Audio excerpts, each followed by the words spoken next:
Welcome to yet another edition of the Red, Gold, and Bold podcast. Busy podcast as it always is, talking Kansas City Chiefs football, proudly brought to you by our friends at Gann Asphalt and Concrete. And of course, the cloud that hangs over the NFL right now continues, at least as we tape. If you're catching us via the podcast, we stream live Tuesdays at 9 p.m. And of course, Damar Hamlin at this point remains in critical condition, and certainly everybody thinking about him and his family, and the teammates and everyone around them. And we'll talk about that today, the reaction to it.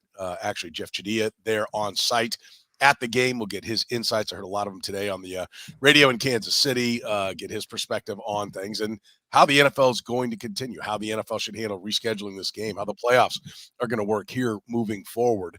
Special teams for the Chiefs continues to be a problem. They barely get by a bad Denver Bronco team yet another time. The MVP race isn't officially over. Joe Thuney went down again. How big a concern is this for the Kansas City Chiefs? Mecole Hardman, is he going to be back? Do they need him back? How important will his return be if indeed it does happen? The Raiders took the Niners to overtime in Jarrett Stidham's first start with the club. The Chiefs are up next. Can they pull the upset? Who wins? We'll get our predictions in it. It's all in this week's edition of the Red, Gold, and Bold podcast. This is the Red, Gold, and Bold podcast, the most in-depth analysis of the Kansas City Chiefs, breaking down the Chiefs like no one else can. Red, Gold, and Bold is hosted by Jeff Chadiha, Eric Eager, and Soren Petro. Jeff is a senior columnist and on-air personality for the NFL Network and NFL.com.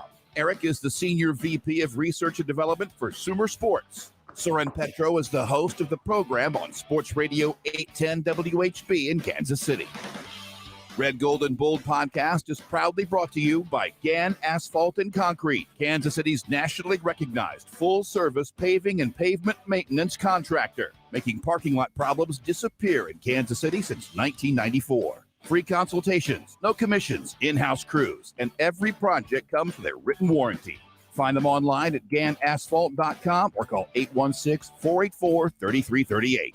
Gann Asphalt and Concrete, one contractor, all things parking lot. Now, here are your hosts, Jeff Chadiha, Eric Eager, and Soren Petro. And good evening and welcome to another edition of the Red, Gold, and Bold podcast. As you heard, Jeff Chadiha there towards the bottom, Eric Eager on the right, Soren Petro with you here for episode 61 of the Red, Gold, and Bold podcast. And as we said, to open the pod tonight, very difficult thing to watch last night. The NFL world still reacting to it. Still so much to come as figuring out how this is, how the season's going to progress. But let's start with the humanity of it. A game, Jeff, that everybody, I think, in the NFL just couldn't wait to watch because it was two of the best teams in the NFL. It had massive implications for the AFC playoffs. So for Cincinnati and Buffalo, I'm sure 95 ratings on the television. For the teams that it affected, the Baltimore market, Kansas City market, that we're waiting to see how this would affect the playoffs. They were all wired in. And like I said, the entire NFL watching this, and we have just a horrible situation to watch. What was it like there in the stadium? It was surreal. I mean, like you mentioned, the game going into it, the start of it, it felt like a playoff game. I mean, it was just that much energy and buzz around it, and you could see the way the teams came out. It was like, everybody was fired up to make plays, and then all of a sudden, you're looking at Damar Hamlin going down at what seemed like a pretty simple play. He takes a hit, gets up, falls back down, and all of a sudden you're trying to make sense of what's going on. And when you're in the press box, you're far enough away that you're not getting, unless you have binoculars, you're not getting that close of view you're getting on ESPN. But you got the vibe real fast of what was going on and the way the players were reacting to it. And so, I mean, it was one of those things that after about 20, 25 minutes within the press corps within that room, you knew that this game probably wasn't meant to be played any further, and that all that mattered was going to happen with this guy. And so I was talking earlier today on your radio station about the whole thing, and I've heard a ton of different perspectives about it. Obviously you hope Damar Hamlin's going to be okay. I try to tell people that you can be upset about how things were handled, or you can think they should have moved faster, but ultimately they got to the right decision, which was suspending the game. And that when these things happen in real time, like nobody's prepared to deal with this stuff in a perfect way. Like, everybody's human here. And ultimately, the right solution came out of a very chaotic, very traumatic situation that's still very fluid. 60, 70,000 people as fans. What, when you count media and stadium employees and everything else, 2, 3, 4,000, 5,000 more people involved in that. Television networks, everybody that works there, the NFL league, the back in the office, officials. There's so many different moving parts, so many different people that have to be notified once a decision is made. It's clear a decision was made before it was announced. It wasn't like, this is what we're doing, press play. Yeah. Somebody has to write what's going to be said. Somebody has to approve it. But it was pretty clear when they started clearing equipment off. Okay, the decision's been made. We could see where that was going. And I'm with you. I don't really get the outcry about the time. I don't. What's the perfect time? 15 minutes? 22 minutes? 38 minutes? And what's the hurry? There are a lot of people whose feelings, the family, and the first and foremost, and the team, both teams that have to be considered. So I'm with you. I kind of was like, what are we in such a hurry for? Eric, I think, you've been at a lot of games, been down on the field, seen everything that's going on. I don't know that there is a better solution for this. I had somebody ask me, well, are you surprised they let the Bills leave? Like, just the structure of the question should give you a lot of an answer. This is not Russia. There's no letting somebody or not letting somebody leave. We're not playing and we're not staying. We don't live here and we're on our way. Just the very notion that the league can tell someone, you stay put, like that's, and then, by the way, staying put, staying where? Like they get out of hotels, like just the dynamics of what's involved in this. I think a lot of people showing that they don't really understand the scope and how big just one NFL game is. And as we get to it, I know Eric and Jeff, we're going to talk about the dominoes that fall. We're trying to get this game finished. So many different people affected, so many different things that have to come together. Yeah, Eric, I mean, it's no small affair to make these kind of changes. Yeah, I actually want to give out a couple anecdotes because I think that this is, and Jeff played, in college as well. And like, I think, we've all had kids, play sports, and, there's an element where, and I'm as guilty of this as anybody. I work for two sports analytics companies where I've been tasked with deriving the dollar value of a player, right? So we can get away from the humanity of the game if we're not careful, right? And I know, your show, Soren, on 810 talks a lot about, the salary cap and all this stuff, and talks about roster construction. And,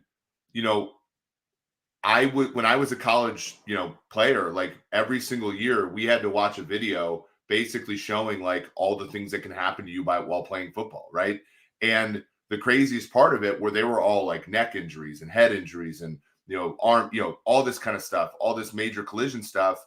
And it wasn't even cardiac arrest, right? And we know that there were these really random things that can happen during a game in it, and it's a violent game. And all of us, on my team and, Jeff's team and everybody that plays the NFL, like they choose to play that game, right? However, we have to understand that as media members and as people that work in the football industry, these players are compensated well. I'm not going to say that they aren't, but they put their bodies and their humanity and their livelihoods at risk all the time so that we can enjoy, and in the case of us three, profit off of this game, right?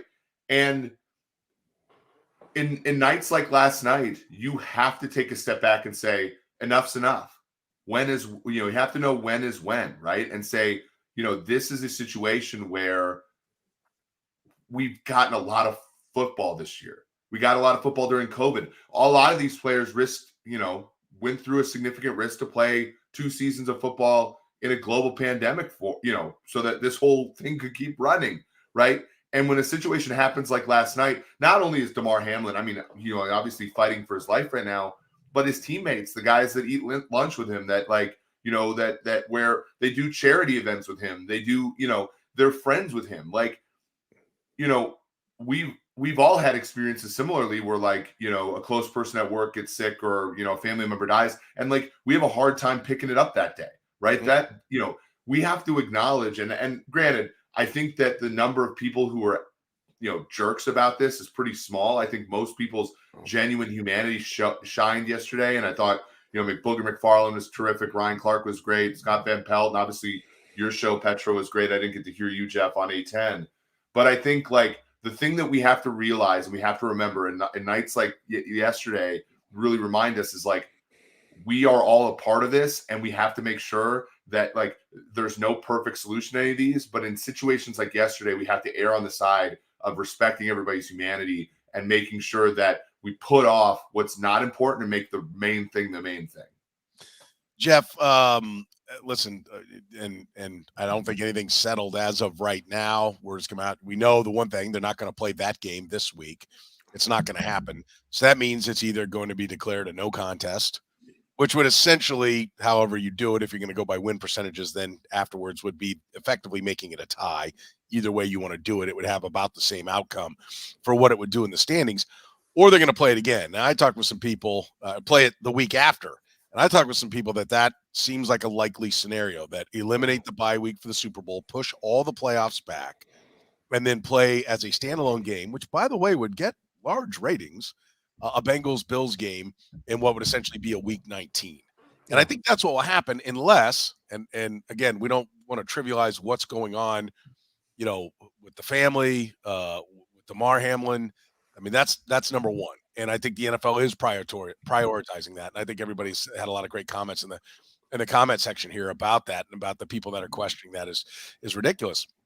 There is a scenario here that would have the New England Patriots beating the Buffalo Bills, has the Kansas City Chiefs beating the Raiders, has the Ravens losing to the Bengals.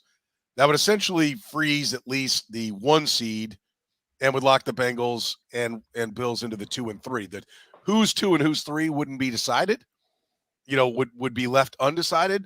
I can see them saying, look, if you guys are okay with this, you're both going to have to play in this first round. Do you want to play this game and we'll wait, or do you not want to play this game and we'll go on and you're going to be co-twos? And you agreed that if the two of you run into each other, the game's going to be in Cincinnati because Cincinnati's giving up that gate. So in a sense, we're going to give it back. I can see some scenario like that, but I think the NFL is somewhat wise, Jeff, to not pin themselves down now, not knowing what the outcomes are going to be on these games. Yeah, I think that's the likeliest outcome. I think just talking to people in my office today, I think what I heard was 2, that option or just tiebreakers coming into play. And just, I think the better option is to figure out a way to play the game. And I think they will play the game because it's very hard for the NFL not to play games. I was on your air today talking about this too. I mean, Javon Belcher killed his girlfriend and shot himself. They played 24 hours, I think something like 12 hours, 18 hours. Like right the next day. Right? Yeah. And so, you don't want to be callous about what's happening here, but the NFL is very capable of playing games if they want to get games played. And really that 2-week window between the championship games and the Super Bowl has really, since COVID, been in play as a way to get games played if they have to be canceled at some point. And so, yeah, I think that it's the important thing to remember with all this. It's not just about the Chiefs and the Bills and who gets to bye. It's the Patriots are affected by this. The Ravens are affected by this. The Bengals obviously are affected by this. The AFC North is affected by this. And even the 2 and 3 seeds, that's still a home playoff game for you, which matters a lot, especially if you're playing 3 playoff games now. So I do think that's a lot of owners being involved in the conversation. And this league has always been about equality and fair play and integrity. And to be honest with you, now that gambling's on the table, you really don't want to be in a position of trying to say you're tipping the scales in favor of one team or another going into a postseason situation. So I think they end up moving the game back. Moving. They will play an extra week of the regular season, and then they will have one less week in between the Super Bowl and the championship games. That's likely to happen unless it doesn't matter. That's where I'm kind of thinking as well. I do want to ask, I want to bring this up because Brian said, listen, 2 things I'm curious about how this affects the future scheduling. What is the effect on the multi-billion-dollar betting market? Sorry if that sounds like if I have no compassion. It doesn't sound like that if we're all adults in the room and we all accept the fact that, yes, first and foremost, the health of everyone involved in this situation, including the mental health of the players around Damar Hamlin. But this is a multi-billion-dollar industry all around, and decisions do have to be made. Life does go on. This too will pass. And at some point, these conversations have to be had. Eric, there are a lot of bets. Somebody talked about they had a 5-team teaser up there, a 5-team parlay. I can't remember which it was, and they're waiting on it. My daughter's fantasy team is waiting on the result. Like on all those. And listen, it's trivial. I mean, if none of those get finished, we'll all be fine. The betting companies will refund the bet. I'm sure it will go down as a no bet. Nobody will lose money. People will be upset because they'll be like, well, I went 4 for 4 on the one that were played. It's going to create friction. But I think this is something that not only do you have to think about what's best right now, but this will be precedent setting, right? Like, I lost 1 years ago where a player died on the field. This is not actually the first time it's thankfully Damar Hamlin has not passed, but that actually has happened in the NFL before. So there is precedent that's going to be set based upon the decisions they make here. Yeah, so a couple things. Like I had a bet on Coastal Carolina over 7.5 wins. They got to 9, but because the University of Virginia had 3 players shot, they didn't play the full 13-game schedule, 12-game schedule. So that got voided, even though they went over. But all those bets say you have to play n number of games. In the case of the NFL, it's 17. So there is precedent to what Jeff is saying. I agree. I do agree that I do think that this might be what they do. But I don't necessarily agree with the idea that it's the fairest thing to do. So here's my thought, and I tweeted this out, and again I'm prefacing this with, by the very nature of emergency and tragedy, none of these are going to be fair, right? And this was the one thing, and I don't mean to get political, but it was also the problem when we had COVID, when we had games. Oh, the Steelers don't get a bye week now because of X. Like, yeah, we're trying to play football during a pandemic. We're gonna try things, and they're not gonna be perfect, right? And they're not gonna be fair. None of these solutions are completely fair to any of the teams involved. However, you have a couple situations. Let's assume that game is meaningful, and you have Kansas City wins, Baltimore wins, Kansas City wins, Baltimore wins, and so you need that game to basically determine that game matters, right? And Cincinnati wins that game, then there are 2 AFC playoff teams that get 1 fewer bye than the entire playoff field altogether, right? So in one way, you're trying to prevent a situation where Buffalo is not screwed out of a bye that the Chiefs get, but then you're giving them another opportunity to play where they have a 50-50 chance to have 1 fewer bye than the whole field, right? Except for the Cincinnati Bengals, possibly. And so, to me, again, like, you have to sort of think through. There was another one, and this one was actually given to me, by somebody that works in the league. If the Raiders beat the Chiefs on Saturday, Baltimore wins, and Buffalo wins on Sunday, then that Week 19 game matters to Cincinnati because they got to win the AFC North, and doesn't matter to Buffalo. And so you're holding off the whole playoffs for a game where Buffalo lays down for Cincinnati so that they can win a division title. So again, like, we got the Week 19 thing is appealing to a certain extent, but it's not necessarily perfect. And so I want and again, I'm going to be okay with whatever they do, but we have to know that whatever they do, they're going to anger some people, because by nature of emergency and tragedy, there is no right solution to this problem. I think that's very well put, right? You're not going to be able to please everything here, right? The schedule played as it was designed. Yeah. That's the only way. It's been turned upside down. And I think Jeff, I think he makes a great comparison, Eric does, to the pandemic, because no, it wasn't fair to have to turn around and play on shortened weeks. And a Chiefs team that, there were some people that were saying, I remember there was a game the Chiefs had to back up, and they really didn't have any COVID exposures, but whoever they were playing did. And it backed up to a Monday when it was supposed to be a Sunday, or a Tuesday when it was supposed to be. I can't remember what it was. And it was happening all the time. And people were saying, well, wait a minute. Some teams, like, it became political, as that whole subject did. But it was like, well, if you're a team that's done a good job of managing your COVID situation, you should be rewarded. The other team should have to run what you brung, right? And that's not, like, it can't work that way. This is an industry, a business that's trying to do the best that they can for everybody involved. And these are your business partners as owners, right? And as clubs and as teams and as NFLPA members. And there's not going to be any magic wand answer.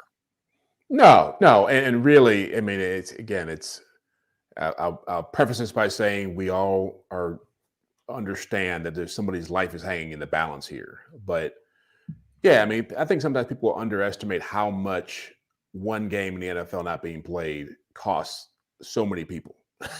Yeah. And that's the people who are playing on the field. You get in the question of, okay, are players getting paid then? They get taking one less paycheck? The people working in the stadium that day getting one less paycheck? Does ESPN say, you know what? You owe us money because you promised us 17 Monday Night Football games. We're only getting 16 now. It's going back to the COVID reference. The important thing to remember about that is that they played all the games that year. It was messy at times and it was awkward, but they played all the games because it's important to the NFL to play football games. And so it's not as simple as, hey, is this really worth it? And the players are going to be upset. And it's just like, they'll be upset a year from now about this when they're playing games. And that's the reality of it. It's still a business, and it's still a business that everybody in the league is hurting right now because of what happened. But there's also an expectation that everybody in this league will come together and figure out how to move forward and I don't say make the best of it, but try to make it work as best as possible in as fair a manner as possible. I don't think, to be honest with you, I don't think the Buffalo Bills are going to be crying and saying, oh, we didn't get the top seed because Damar Hamlin got hurt. I don't think Cincinnati is going to be sitting here. I mean, there's bigger things at play, but I also know that Roger Goodell, Troy Vincent, all those guys in NFL offices are sitting around talking about the same thing we're talking about right now. Yeah, there's no doubt. Tommy makes a good point. I mean, you consider this either a positive or a negative, but when you have 2 weeks bye, exactly. Is rust start to creep in, and it's actually a negative if for the 1 seed to have to sit for 2 weeks, and that would be the same for the Eagles over on the other side, because the NFC could be like, well, we don't have anything, and that's a thought as well. Does the NFC go ahead and start up, and they're going to get the extra bye, and the AFC waits? Is that how you do it? I mean, there are a lot of different things. I don't think that's how they'll do it, because I don't think they want to.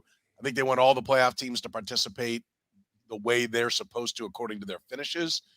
But there is a lot, right? There's a lot that goes into it. Let's talk about the game that did happen for the Kansas City Chiefs before Monday night, turned the NFL world upside down. You got to put Adam Hill's comment up there. Come on, man. What did he have? I hadn't read it. Come on, Soren. Chiefs beating City in Vegas feels pretty far-fetched anyway. Adam Hill, good friend of the program, Raiders beat writer, by the way, for the Las Vegas Review-Journal. Maybe, by the way, Adam, if you haven't been reached out to, I think we're reaching out to you for Friday, so make yourself available, big guy.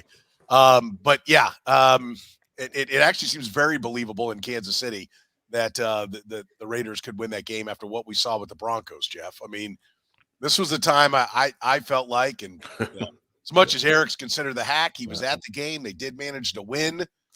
He came into Kansas City and saw the game, so maybe that's what dragged it down. It was just a hack for the betting line.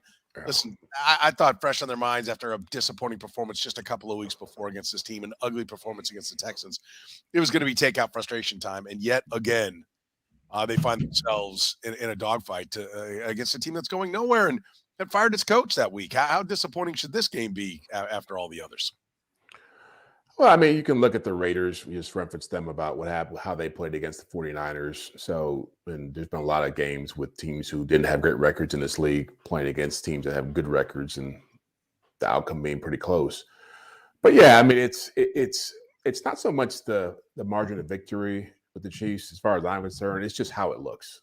And it's one thing to say, hey, they played well, other team played well, but it's the same stuff. It's been the same stuff for 16 weeks.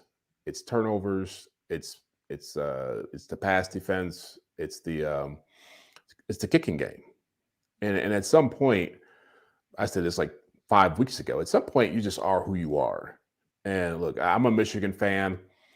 It was hard to watch my team lose on Saturday, but Michigan had a problem in the red zone scoring points all year long. And guess what happened when they got into a championship game, playoff game against a really good team? They pissed down their leg twice inside the 5-yard line. That's who they were all year, and it got masked by other things. I think Patrick Mahomes like is a gonna god play. awful replay call. That was, Yeah. I'm so perplexed how a guy a yard and a half Hell, like, ends I up. mean, what are we doing, boy? Don't get me Like, started. Yeah.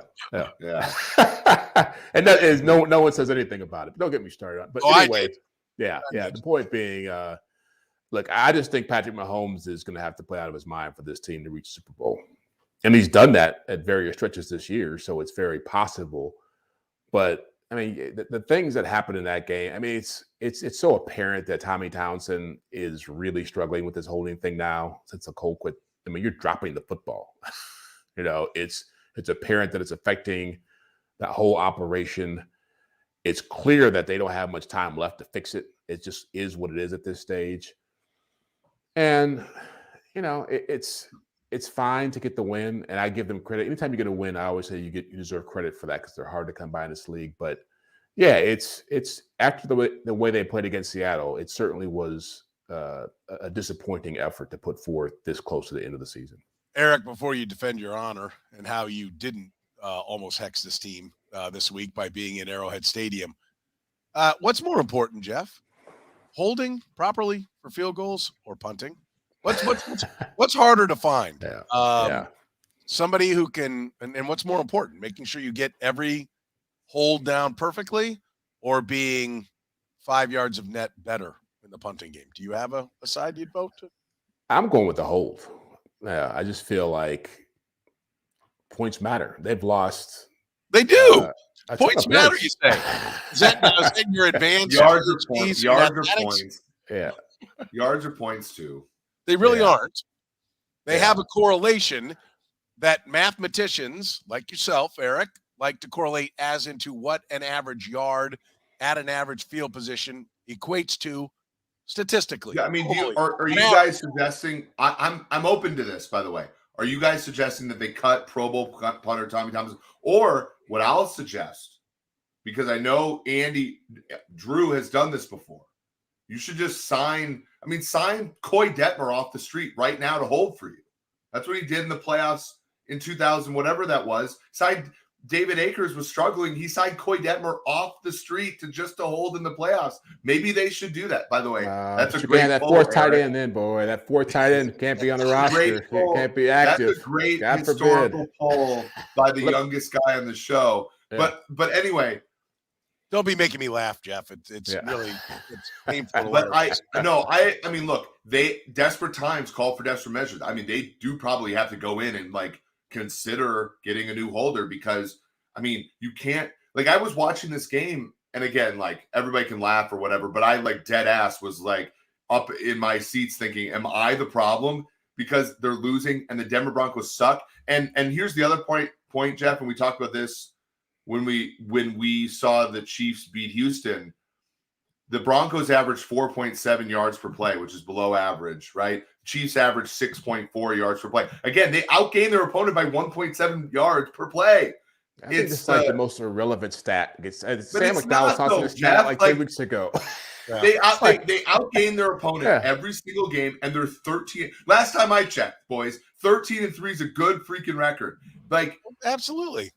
And so my issue, and this is where I get back to, they are just a sloppy football team. And part of the sloppiness is the very nature of the orientation that they've changed to, right? Valdes-Scantling is a sloppy wide receiver, right? They got rid of Tyreek Hill, so now they're replacing him with a guy who's not as good. They were playing a whole quarter the other day with 3 rookie secondary players. So one of them's going to get a hands to the face on a 4th down that doesn't get converted. I don't know if that's correctable for the Chiefs anymore. I've been on the train of all this stuff is correctable, but I think the nature of the roster, which is a young roster, and a coach in Spags, for example, on defense, but also Tobe on special teams, might not be able to overcome the fact that their roster is not Ben Neiman would never. I mean, he'd never even get close enough to the opposition to put his hand in their face. So maybe that's the problem. And then this team is just a little bit more sloppy. Yeah, I mean, listen, I think we all get that. Yes, you got to get to the end zone to get in the end zone. So the yards are important to chew them up. If you keep running, you eventually run into the end zone, which gets you the points. But it's still about points. And I think everything here that both sides are saying is true. I mean, I do get it, the idea that an interception on average is worth what, 3 points, 3.5 points or something like that, Eric, it's like 4.5 points. Okay. I mean, it doesn't give you 4 points, but that's what happens because you're flipping the field. You're not giving up the 45 yards of field position that comes with a punt when you get a stop. Yes, we get all those that equate. But at the end of the day, what Jeff said is right. You are who you are. The sloppiness equates to all the different mistakes. And why would we think that the sloppiness is just going to be cleaned up, right? I had this argument with our buddy Sam McDowell as well, the Kansas City Stars columnist, and he was talking up the yards and everything. But, it's like, why do we think that, suddenly Townsend's going to put a good hold down or Buckner's going to have a good kick? Or, I mean, like, they are showing who they are. The question is, are they good enough everywhere else to overcome that?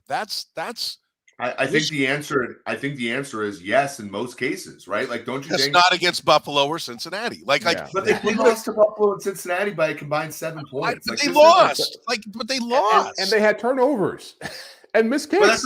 But that's the point, Jeff. If they don't, like, if Kadarius Tooney doesn't try for that extra yard and doesn't fumble, right? Like, they win that game by 10 the other day, and we're probably okay. I don't know how you can act like that's like, oh, that's just a mulligan. Kadarius Tooney was given up on by a franchise. I mean, like that's clearly part of what they're like. Don't need this. Like, I'm all for getting Kadarius Tooney. Back up. Let's be prescriptive here because we're being descriptive. Let's be prescriptive, okay? If you say in the playoffs we're going to sign Dustin Colquitt to take a knee 7 yards behind the long snapper for every extra point and every field goal, and we throw out let's make your favorite move, Petro. Let's cut Darian Kennard, right? Put him on the practice squad. Let's get Dustin Colquitt up. Let's sit one of the 5 tight ends down. Let's have this holder. Okay, there's one solution, right? Let's tell, because honestly, it's been super refreshing to watch a wide receiver who's looked like he's caught a punt before catch punts, and that's what Kadarius Tooney is very smooth back there, right? So let's tell Kadarius Tooney, look, man. Do you not remember like his first one he let drop in front of it? Like, he fielded on a hop. He also fielded one that was rolling towards the end zone. Slow down, pump the brakes. Let's be prescriptive here, Petro. Colquitt to hold. Tell Kadarius Tooney your next punt return next year. You're fair catching everything, right? Okay, Isaiah Pacheco, you are letting every ball bounce behind you into the end zone for a touchback. I think it's fair and Mahomes, and you trust Mahomes, the best player in the league, who had a quarter in the third quarter the other day where he looked like Blaine Gabbert in the third quarter of that game. Yes, because you trust that the one guy that can fix it is Mahomes. Because if you solve those 3 problems, kick returns, punt returns, holding, and then you tell your best player not to throw interceptions, I guarantee you'll be fine. Like, that's like where else are the problems? Listen, even in the midst of winning, Michael Jordan chewed ass because when guys didn't get it done, it pissed him off. And quarterback is. It pisses me off. I'm not saying it doesn't piss me off. I'm just saying there is a solution. Let me make the point.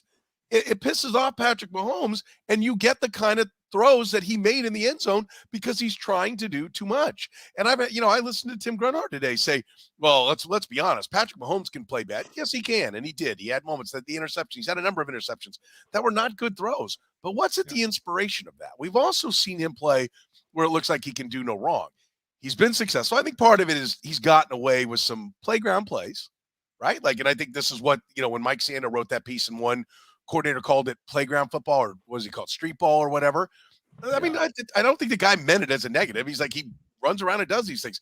That goes to his head. But also it's like, well, shit, man, they're gonna botch the field goal anyway, so I better get this thing in there.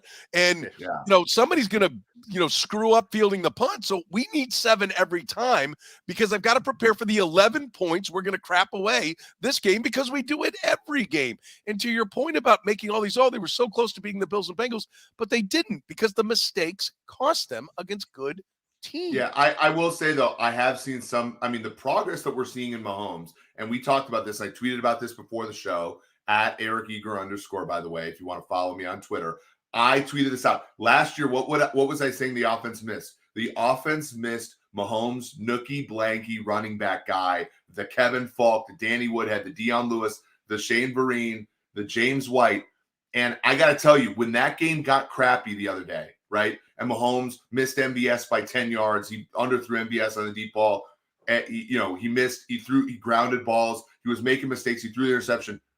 The fourth quarter of that game, he went to McKinnon. And I do think that this offense has raising the floor elements to it that it didn't have last year, which is like when things go bad, they like Mahomes trusts Jerick McKinnon to pick up, and like he's been one of the more effective players in the NFL. I mean, look, the last few games, McKinnon has set an NFL record for most consecutive games with a touchdown catch by a running back. Like, I think that there are elements to this offense. Yes, Mahomes is making some mistakes, but I also think like there are elements, which is why you come up for air at the end of a game where you're like, I don't even think Mahomes played that well.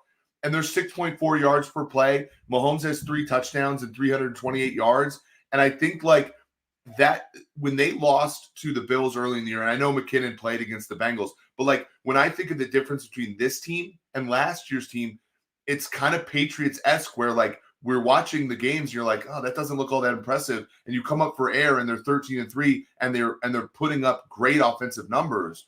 There are aspects to this team that like we've gained to watching, right, that go under the radar. Jeff, I'm so the glad. Patriots having turnover problems and bad special teams play. I missed something there? I'd also like to thank Eric for sticking up for the offense. Finally, somebody pointing out that the Chiefs can play some offense. I mean, well, let's give Jeff a chance to react to the 10 minutes that you and I have just dribbled. No. But what are your thoughts about this back and forth? Look, I understand where Eric's coming from. It goes back to they're winning the games and they've got the best player in the league. But again, it's like if you look at the Bengals game, look at the Bills game, granted they were close games. Granted, the Chiefs had opportunities when you have those turnovers. And in both those games, there were big turnovers. I can't remember the kicks. Were there missed kicks in there? Well, of course there were. I don't even need to look back. Bucker made a 63-yard field goal in the Bills game and then missed like a chippy, and an extra point, I think. Yeah. Okay. And then the pass defense was where it was. So those things are going to be issues. And oh, by the way, the Chargers are looking like they're going to be for real too. I'll throw that out there for my weekly getting people riled up. Chargers looking good again. And so you're going to see 3 good quarterbacks in the AFC, and potentially you're going to play against 2 of them, one way or another. And so the things that they're doing when you're playing against good defenses, I just think it's a lot to ask of Mahomes to be brilliant every time out to make up for all the other stuff that's happening. I just think there's no quarterback in the league that can really do that with what he's working with. At some point you have to, and McKinnon is making plays. Kelce makes plays. Yeah, but MVS, he's been kind of a bust. Sky Moore, not really a factor. Mecole Hardman's not playing. Juju is vanished again. It's just the offensive line with Joe Thuney being hurt now. We'll get into that at some point. Is a bigger question mark. So all the hope is always that the offense will overcome everything, and the offense does not look like an offense that can do that right now, unless the quarterback just lifts them up to a place. I will stick up for MVS. I did run the numbers earlier today. When he's on the field, the Chiefs average a 1/10 of an expected point more than when he's off the field. So there are doing something. Like there is that offense being opened up when he's on the field. But there was an example play where Mahomes underthrew him and he waited for the ball to come into his body, where a real wide receiver would go up and catch the ball with his hands or draw pass interference. Mm-hmm. And I do think and I say real wide receiver, what I mean is a real wide receiver one would do that, whereas a limited guy like MVS just waits for it to hit him in the chest. But what I think is there's only 2 players on this offense, to Jeff's point, that elevate Mahomes, and that's McKinnon and that's Kelce. And are you guys at all concerned, not to throw a question out to you guys, are you guys at all concerned with the fact that Travis Kelce looks like he's slowed considerably since the Chargers game? I think that's a good place to pick up. Let's talk about that first. Let's talk about our sponsor, proudly brought to you. The Red Gold and Bold podcast is by Gann Asphalt and Concrete, proudly serving the greater Kansas City area all over the metro. Gann Asphalt and Concrete is Kansas City's nationally recognized Full service paving and pavement maintenance contractor, making parking lot problems disappear in Kansas City since 1994. No matter what your problem is, they can handle it. Free consultations, of course, no commissions. That's right. In-house crews. Yep, every project comes with a written warranty. Find them online right now at ganasphalt.com or call 816-484-3338. Make sure you tell them you heard about them on the Red, Gold, and Bold podcast. Great friends of us here at the Red, Gold, and Bold. Gan Asphalt and Concrete, one contractor, all things parking lots. Jeff, are you concerned that Travis Kelce is getting slowed down, or is it just, hey, they're throwing a lot of resources at him on defense, and it's time for somebody else to step up and make a play? I think that's more what it is. I think that you're seeing defenses do more things to take him away, and you're just seeing the people around him not stepping up their game. And it's, look, I don't want to rehash the whole not having Tyreek question, but that was always the yin and the yang that they worked so well together. And it was always like, hey, you want to take one guy away? We'll just feed the other guy. And I look, Kelce is what? He's 34 now, or he's about to be 34. Is he 33? 34 next year. Yeah, 33. So 34 so he's at an age where, yeah, he's going to start slowing down, but the production he's had throughout the course of the season has been pretty strong. What is he, like a third leading receiver in the league right now with 100 some catches? So he's got an outside. I mean, if he has 115, 120 yards, he'll set a new receiving yardage record for tight ends of the season, break his own mark at 14, 16 is what he set 3 years ago. He's at 1,300 right now. Yeah. So I think going back to the point I made about Mahomes earlier, it's very hard for any player in this league to sustain a level of excellence forever throughout the entire year. Justin Jefferson just had one catch for 15 yards against the Packers defense that couldn't handle him the first time they played. People adjust. And so that is something else. And I think that's also why McKinnon has become a bigger factor in the offense, is because Kelce has been covered more. They've done more things to take him away. Well, and that's to Andy Reid's credit and Patrick Mahomes' credit for making the reads. If you're going to throw two people at him underneath with the linebacker over the top of the safety, the running back gets more wide open. And that's a credit to Patrick Mahomes, something, we've talked about a lot, that he's taking what they're giving him, right? Most of the time, until he starts to lose his mind that everyone else around him is failing and says, okay, I've got to do it all. And he's actually won games when he's had to do it all. Does this make the MVP race over, Eric? Is it Patrick Mahomes' award now? As you mentioned, he has one bad throw, but you look up 320 and 3 more touchdowns. Is this award in the bag, or does maybe the potential of a standalone Bengals-Bills showdown that could be for the number 1 seed happening in a week 19 mean that ain't nothing over until they figure out how they're going to handle that game? Well, the Raiders are 31st in Pro Football Outsiders DVOA, or not Pro Football Outsiders. I'm like merging the two old analytics companies. Football Outsiders DVOA defensively, and it's indoors. I think Mahomes eats on Saturday, which I think provides this thing being moot. But even among that, Mahomes is fairly solid in terms of the likelihood that he's going to win MVP. And I don't really think that there's much of a chance that anybody else wins it. Where you sit, Jeff? Yeah, I think once Jalen Hurts missed that second game, it was pretty much over. You might have had a little bit of a conversation if that game had gone on last night, but since it didn't, I just feel like the numbers, the lack of really just relevant, spectacular performances from other people who were competitors, all that has put him over the top. It's just hard to see, no matter what happens with Hurts in this last game he played, it's hard to see him going out there and doing anything that could even pull him back in the race at this point. And at the end of the day, it's like, who else really has done the things Mahomes has done over the course of the year? He's got enough moments, enough numbers. It's just nobody else is going to catch him now. I think it's Burrow and Allen are the only guys that have a shot. And like I said, what about the mechanics thing? We had the question there. Mechanics, to me, where were the mechanics when he flipped the ball forward in Denver to Jerick McKinnon? Where are the mechanics in the left-hand throw? Where are the mechanics on the no-look pass? I footwork. He didn't say footwork. He said mechanics. I'll listen to. Where are the mechanics when he throws back across his body? He does so many things that are so untraditional. And listen, I take it more take it more to heart when Patrick Mahomes says it as a self-critique than when I hear outsiders say it. I'm like, nobody, come on. He off platform, I know is the term, but like, are we really judging his mechanics? Is that, again, I know he said it because you don't want to walk out there and be like, hey guys, I do it all around here, jackasses. Don't be looking at me. Like if he went out there, I'd be like, yeah, he did. Yep, he did. And so I know he kind of goes out there and plays the coach speak and like, we're all in it. We all have things to work on. I got to work on this. Come on, 5,040, right? He's done it twice. Only he and Drew Brees have ever done it. And Drew Brees played for 20 years to get it done. He's he and Drew Brees and Tom Brady are the only three quarterbacks to go for multiple 5,000-yard seasons.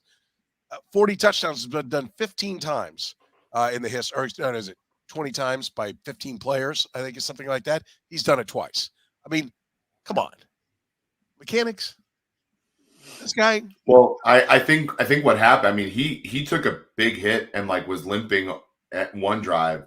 And then like after that, he did struggle throwing the football for basically a whole quarter. Like, I think that's where I think that's what he was referring to. Like, where he came up limping after the field goal drive, if I'm not mistaken, or one of the field goal drives. And I think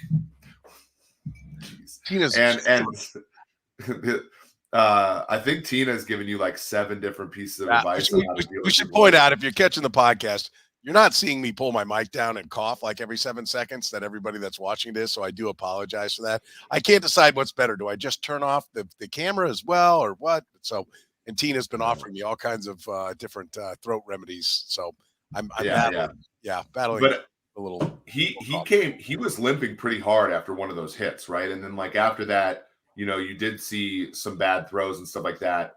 So maybe that was what he was referring to, and maybe he is dealing because he has had the Bengals game he limped off the field, before the field goal. He never played again that game, and like he might be dealing with some stuff where he's in the 2019 year, people forget that he like hurt his ankle in week 1, and like he was great, of course, he's Mahomes, but like the early part of 2019, he wasn't as efficient as he has been the rest of his career. Like maybe there is something where he's dealing with some injuries and it's affecting some of his, mechanics. And like that could be a situation. I was at the game, right? Everybody knows that. I almost made them lose. So I was there. I saw him limp off the field. And the friend that was with me, he was like, that doesn't look great. And then the whole rest of that game, he was like, I think Mahomes is just favoring something. Yeah, that's interesting. I mean, and that's one of the things this team can't win. Speaking of favoring something, Jeff, Joe Thuney down, goes out of the game, clearly in pain, comes back into the game, clearly playing one-legged. You can even see that on the TV broadcast. I don't know if you could see it,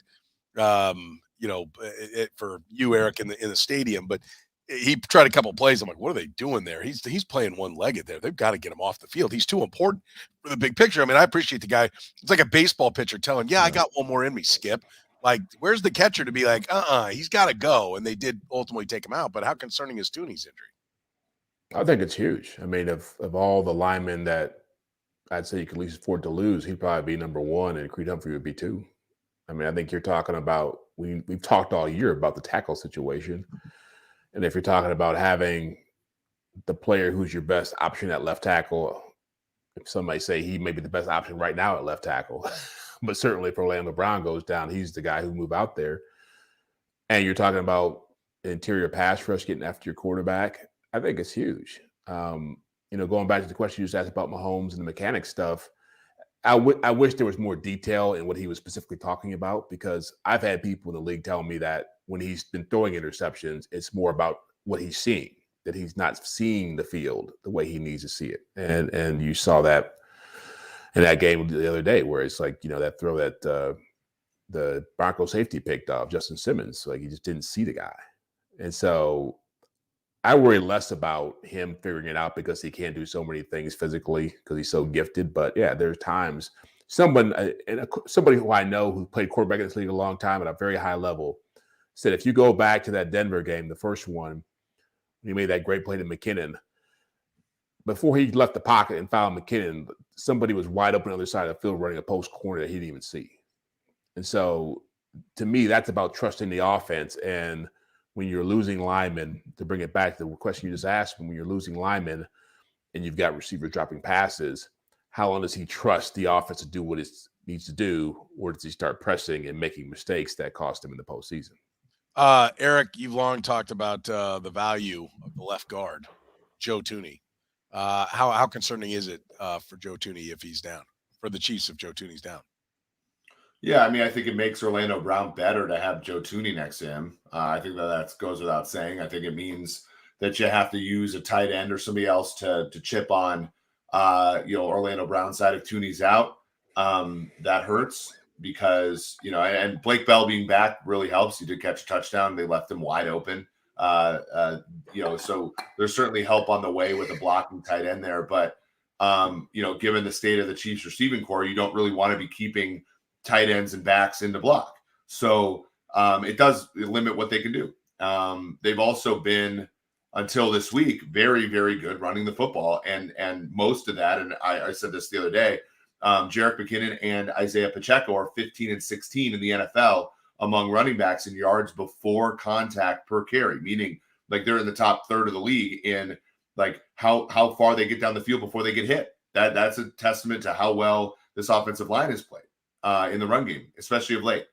That wasn't the case against Denver. They could not run the ball. Pacheco was pretty limited in terms of the value he gave running the football. And I think that's a direct correlation to Joe Thuney not being as in healthy form. So it hurts them there. I mean, they hopefully, and this is again why everybody talks about these games, like that's why beating the Raiders and hoping that Buffalo doesn't secure the 1 seed. That's why it matters, because you get a whole week off there for Tooney to get healthy. Yeah. By the way, Orlando Brown's numbers continue to rise in the PFF grades. He's up to 21 amongst offensive tackles. It would seem like it'd be tough to be one of the 3 best left tackles, even at 21. But that's up about 10 spots from where he was. It also coincides with their schedule getting easier when playing lesser teams. I do think a lot of the other being ahead in games helps too. Like I know they haven't been. I also wonder, is there a little bit of like, the AP poll starts to really reflect the playoff poll after the playoff poll comes out? Like there's a want to conform. The Pro Bowl nods came out and all of a sudden his grade starts sliding up. It's like, oh, did we miss something? Oh, no, that was he did his job there. I don't know. I think, the grades are pretty stable, especially, I'll knock linebacker and safety and corner grades all day for that company. But I think offensive line is fine. I think the issue is you're not adjusting for assignment as much. You're not adjusting for, being chipped and being helped. And like, you're not adjusting, they aren't, and the biggest part is they haven't faced a premier edge player in a long time. Right. So that really helps him. And in the playoffs, as Jeff said, if you're facing the Chargers, that's a Bosa, right? If you're facing the Bills don't really have a true buck, but Trey Hendrickson, if you're facing the Bengals, that's a guy. And the Ravens come at you with some players, including Justin Houston, that are pretty good. So. We're brought to you, of course, by Gann Asphalt and Concrete. Anything you need with a parking lot that they can handle, Gann Asphalt and Concrete.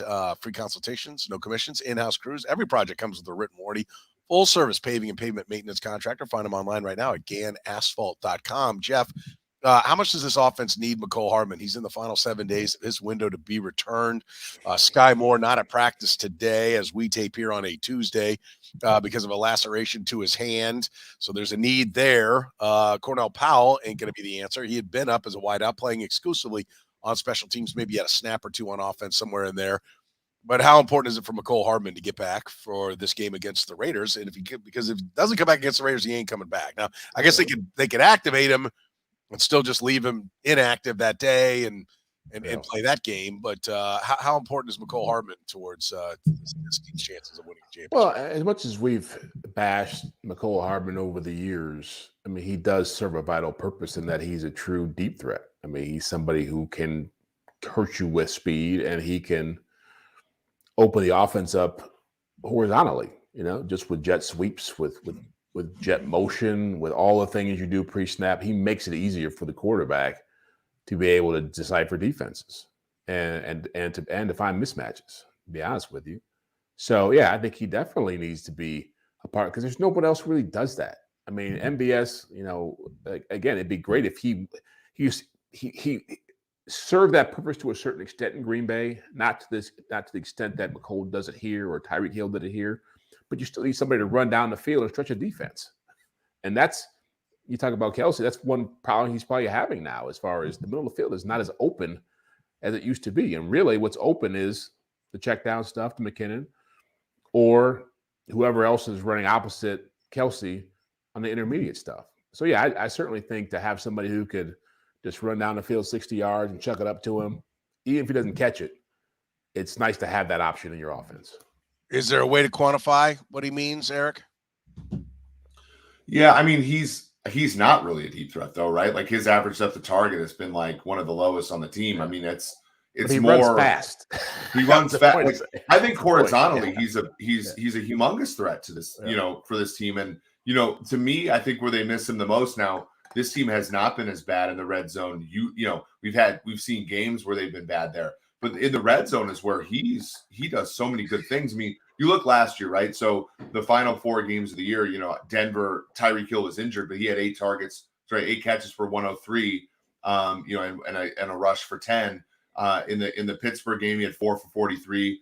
He had 2 rushes each in all 3 playoff games. He had the touchdown against Buffalo, running horizontally. He had the touchdown catch against Cincinnati in the playoffs, running a horizontal route. And I think that Kadarius Toney, like everybody thinks that that's kind of who he is, but I honestly think Kadarius Toney's better at the downfield stuff than Mecole Hardman is. I think he tracks the ball better. I think he goes up and gets the ball better. But I think Toney is not comfortable doing the side-to-side stuff. We saw him on jet sweeps. We've seen him on that kind of thing. That's where Hardman, I think, can add an element where, the McKinnon stuff, they got to run picks for McKinnon in the red zone. If you could run the natural stuff with Hardman going side to side and McKinnon, kind of coming at that from the back, like I think you'll be more effective in the red zone.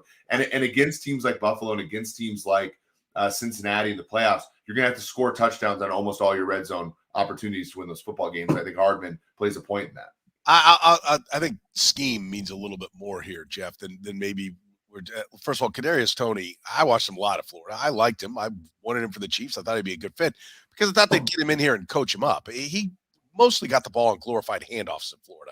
I mean, he was not running the full route tree, and this wasn't Michael Crabtree at Texas Tech. Okay, this was bubble screens and jet sweeps and different things like that to get him the ball, and that's what they're doing here. I think he's somewhat of a marked man. Like he goes in motion, yes. He drags somebody with him because they think they're going to give him the ball, but they are ready for 19 to get the ball when he comes across. Not that they're not for Hardman, but I think to your point, Jeff, I get the average length of target. Maybe he doesn't get targeted, but when he goes, somebody's got to go with him.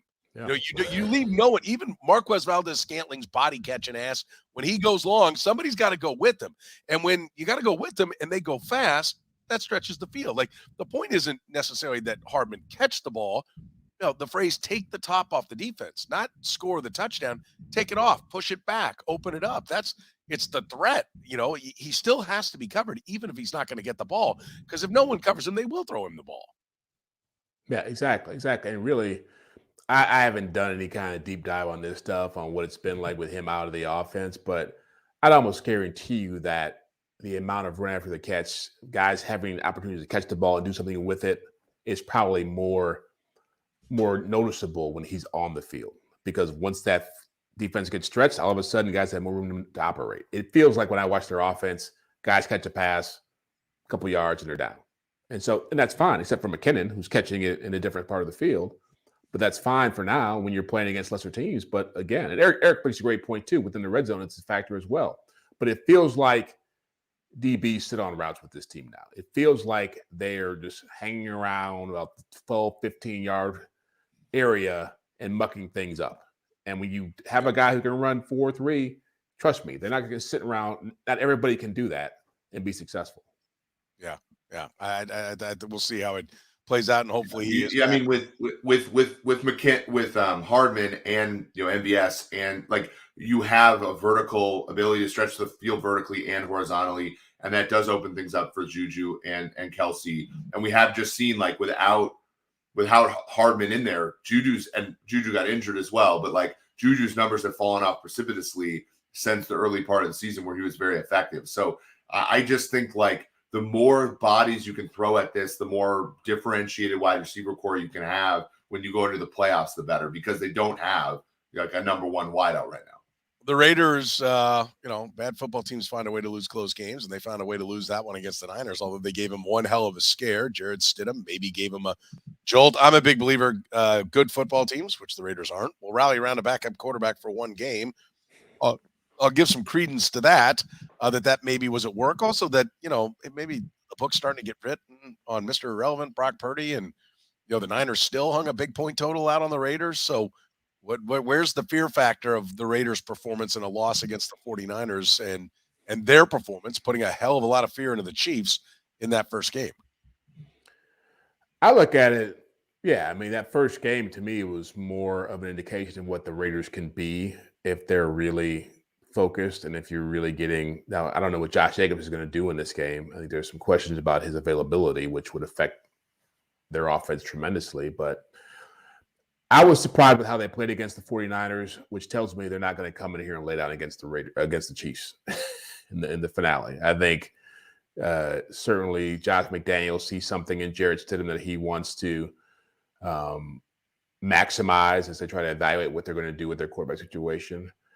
I think Stidham offers – he's not Derek Carr in terms of wisdom, knowledge, experience, but he can move. He can move around, and he's more willing to move around, which to me showed up in that game as well against the Niners. So, I think, look, you've got Darren Waller back. You've got Devontae Adams. You got the league's leading rusher. Defense stinks, but they lost by 1 point here back in the first half of the season. I guarantee you they're gonna throw everything they can at this game to try to get a win. Where's your fear factor with the Raiders, Eric? Are you not going to Vegas, are you? No. Not high. Stop. Not high at all. One of my good friends, Rob Pizzolo, who's a professional sports bettor, he did the research and backup quarterbacks in their first outing with the team, generally speaking, that is their best performance. And then they generally regress after that. So the Stidham thing is not necessarily that surprising. Teams rally around a backup quarterback. We saw that. You've seen that other places in the league as well this year. So I think they crash back down to earth here. Stidham's not a good quarterback. Come on, guys. And the defense is terrible. Neither was Russell Wilson. Russell or Davis Mills for that matter. The Broncos average 4.7 yards per play, and the Texans average 3.8 yards per play. We got to be careful. I know what you're saying, but I just think I think the Chiefs are going to mollywop the Raiders. I don't know. Well, what do you think, Petro? Are you going to lay the points again? Eric's playing Soren today because Soren I don't talk. Listen, let's get to the predictions. I can talk some of the time, just not for a while. I've been calling for the ass kicking. Jeff, listen, you are what your record says you are. You are, 16 games in. It's all going to click. I said today, somebody said, well, what's the path to the Super Bowl? What's it look like, a Chiefs Super Bowl championship? However they decide to handle the Bills-Bengals game, the Chiefs are the 1 seed. They advance with a bye. That's one. I don't like them winning 4 games in a row. One is somehow they end up number 1. 2, Patrick Mahomes has an insane game. Record-setting playoff game in a game where all the mistakes and all the crap goes on and they hand out 11 points. But Patrick Mahomes goes for 476 and, 5 touchdowns and an INT and runs for 1 more, right? They take somebody down 45-43, right? That's one of the wins. One of them is they have a day where the ball bounces their way. They tip a lot of passes. They sack the quarterback a lot. George Karlaftis is coming along. There are things to like about this team. And they get to the quarterback. They affect the quarterback. I heard that term the other day. I like that one again. And some balls, are hit like Russell Wilson's was coming out of his hands that create fumbles, create interceptions. And they have a day where everybody's like, the defense has arrived.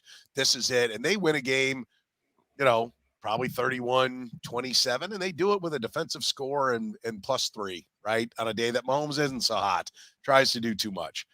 And then they have a game where Mahomes goes 78 yards for a touchdown and 46 seconds and 1 timeout. That's it. I don't see the scenario where they kick ass all the way across the room. I mean, I think they're going to need, but you know what? Do you see that scenario for the Bills or Bengals either? Does anybody, the Chargers, somebody's going to, at the end of the day, you're going to be like, Jesus, they won this one, but this way and that one that way. I mean, aren't we going to be saying that about whoever? If an AFC team wins 3 or 4 in a row and the championship, aren't we going to be saying that? Because if the Eagles win, we're going to be like, the Eagles are the best team all year. They got their quarterback, and nobody was going to beat them anyway. It didn't matter what happened in the AFC. But if an AFC team does anybody see any scenario? I got the Chiefs winning against the Raiders. I think the Raiders are getting on a plane for the beach, and I don't see them bringing it. I don't think. I don't think. What's his name? Josh. The coach has the juice. Josh McDaniels has the juice to get him going. So my pick, I'll take the Chiefs. What the hell? I'll take them to cover. I'm not going to put a score on it, but I don't know that anybody has anything that looks too much better than that. I mean, what do you think, Jeff, on this game? Who gets it? A couple of weeks ago, before the whole Derek Carr thing happened, I thought this could be an upset. They'd come in and try to spoil it, and they'd still be in contention for something. With them out of it, I still think they play tough. I think I'll go the same score as last time, 30-29 Chiefs. Okay, Eric. Yeah, the spread has gone from like 10-ish to 7.5. So the sharps are on the Raiders. I think that it's ridiculous. So I'm going to go Chiefs 31-13. And it's going to be a 13 that pisses off Jeff Chadiha, though. It's going to be like a Jared Stidham throws for, it has a couple end zone interceptions. The Raiders average 6 yards per play. But I guarantee you, if Russell Wilson could put 24 up on the Chiefs, Jared Stidham would get 29. I would guarantee you. So wait a second. So Jared Stidham is better than Russell Wilson right now, and Jeff Chadiha's. He was last week. He was last week. I'll give him that. I've only seen him play one time. All right, that's gonna do it for us. You gotta. I guess I gotta give a score, don't I? It's 7.5 now. Chiefs will probably get to 30. It's not gonna be as impressive as I'd like it to be. So let's say 30-20. I'll take the Chiefs by 10. I'm sitting there. But listen, I haven't bet the Chiefs in so long. I keep picking them. I ain't betting them, but I still think at some point they should unleash the fury and some of this crap should get cleaned up, but who knows? But there is no fury. Maybe that's just what it is. Maybe there isn't. So can I pause? Let's give the listeners 1.5 more minutes of great podcast. Okay. So I was at this game. I'm texting with my buddy Sam McDowell. I'm like, Mahomes looks like their worst player right now. And this was in the third quarter. And Sam texts me back and he goes, imagine if your only opinion of the Chiefs was generated by the games you went to. What would you think of this team? You go to? You're not good. I would think they were ass. You guys act like Jeff is talking about this Chiefs team right now as if he's looking at the games that I've been to only. Like we're talking about this team like the worst 13-3 team in the history. Like this is a good team. Like I don't know. Nobody said they're not good. They're just better teams. You said they don't have the the SmackDown delay. Like I think they have the SmackDown delay, don't they? But they've done it once in the last 5 weeks. The Chiefs have it. No, not much. But they have won. I do think that's an important. I mean, they beat the hell out of the 49ers, who are the best team in the NFC. The Seahawks are going to make the playoffs in the NFC unless we get lucky with our Detroit Lions, by the way. Sneaking in there with a win against the Packers and a Rams win against Seattle. It's a long season. We remember the 2020 season; they never covered in the second half of that year either. They beat the hell out of the Bills in the AFC title game. By the way, can I just say 253? First of all, at 246 or 244, I am proud of this. I texted Eric 2 fatties in a blitz. When 99 Colin Saunders got Colin Saunders, yeah. I love the 2 big guys in there, and then let's blitz somebody and stuff the middle and let's blitz somebody. Here it is from Eric. I got the same one. 253.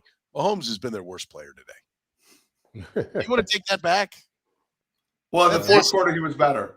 He was better, but he was their worst player in the third quarter. 253, their worst player, Jeff. MBS beat that corner by like 15 yards. Mahomes overthrew him and then underthrew him in consecutive deep You're balls. just a jilted lover who's talked about how hot your girlfriend is, and then one time she didn't get all gussied up, and you're like, what the hell is she doing? What? Followed up 10 minutes later, F. Right? I just get that. Just one word from him, F. And then a few seconds later, we're. I always love when we're is used, but it is friends here. Can you hold Eric? Yeah. On a podcast, we wouldn't say we'd say the Chiefs, but although Eric would say we're from time to time. I wear it on my sleeve. He hasn't been on a mic as long as you and I have, Jeff, to not say we're for our teams. We've learned that long ago. We're going to lay up for a field goal. I just, the pessimism and the negativity of it. So he sits here, this complete Chiefs homer kiss ass. Every week we do 60 to 70 minutes of podcast, and he's kissing ass like it's nobody's business. But I want people to know he's the same sour a-hole like every other fan when the game's going on, right? Don't let him fool you. He sits there, whines and pisses and moans just like everybody else. All right, that's going to do it for Jeff Chadiha from the NFL Network, Eric Eager from Sumer Sports. My name is Soren Petro from Sports Radio 810 WHB. We want to thank our fine sponsor, Gann Asphalt and Concrete. Great people, great Kansas City company. If you run a business, if you work for a business, you need anything done with that parking lot there, Kansas City's best. Full-service paving and pavement maintenance contracts. They've been doing it since 94 in this town. Free consultations. Have them out. Take a look at whatever issue you got. They will take care of you like nobody else can. It's Gann Asphalt and Concrete. Find them online at GannAsphalt.com or tell them you heard about them on the Red Gold and Bold podcast by calling 816-484-3338. For the guys, I'm Soren Petro, Jeff Chadiha, Eric Eager. I'll tell you, thank you very much for joining us here on the Red